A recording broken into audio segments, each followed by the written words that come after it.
গাজা উপত্যকায় একের পর এক বিমান হামলায় দিনে শত শত ফিলিস্তিনির প্রাণ কেড়ে নিচ্ছে ইসরায়েল, চালাচ্ছে জাতিগত নিধন। এরই মাঝে এক চাঞ্চল্যকর তথ্য দিয়েছে যুক্তরাষ্ট্রে নিযুক্ত ইসরায়েলি রাষ্ট্রদূত ইখিয়েল লোইতার। বৃহস্পতিবার মার্কিন সংবাদ মাধ্যম প্রেগার ইউকেকে দেয়া সাক্ষাৎকারে তিনি বলেন, সৌদি আরবের আগে ইসরায়েলের সঙ্গে সম্পর্ক স্বাভাবিক করতে পারে প্রতিবেশী দেশ সিরিয়া ও লেবানন।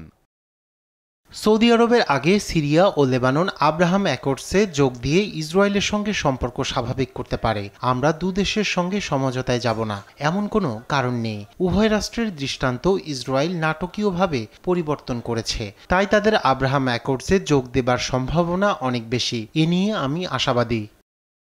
ইসরায়েলি রাষ্ট্রদূত দুদেশের নিয়ে আসার কথা বললেও বৃহস্পতিবার দক্ষিণ লেবাননে দফায় দফায় হামলা চালায় দখলদার বাহিনী, ধুলোর সঙ্গে মিশিয়ে দেয় একাধিক স্থাপনা। গেল বছরের নভেম্বরে যুদ্ধবিরতি কার্যকর হবার পরও চালিয়ে যাচ্ছে একের পর এক হামলা। এমন পরিস্থিতিতে ইসরায়েলি রাষ্ট্রদূত বলেন, ব্যর্থ রাষ্ট্রের অবস্থা থেকে বেরিয়ে একটি সুশীল সমাজ হিসেবে লেবাননের পুনরায় নিজেদের প্রতিষ্ঠার সুযোগ রয়েছে।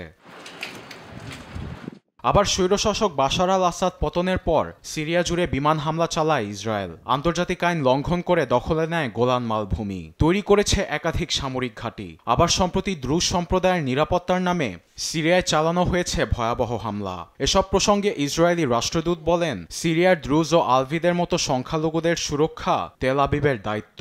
একই সঙ্গে যুক্তরাষ্ট্রের দেশটির উপর থেকে নিষেধাজ্ঞা প্রত্যাহারে আরও সময় নেওয়া উচিত ছিল বলে জানান তিনি। এদিকে আব্রাহাম অ্যাকর্ডসে সুদান, সংযুক্ত আরব আমিরাত, বাহরাইন ও মরক্কো যুক্ত রয়েছে। 2020 সালে এই দেশগুলো ইসরায়েলের সঙ্গে সম্পর্ক স্বাভাবিক করে। তবে এই পথে সিরিয়া ও লেবানন হাঁটবে কিনা এ নিয়ে আন্তর্জাতিক মহলে দেখা দিয়েছে ধোঁয়াশা। আরবিল আফসার, নিউজ ডেস্ক, দেশ টিভি।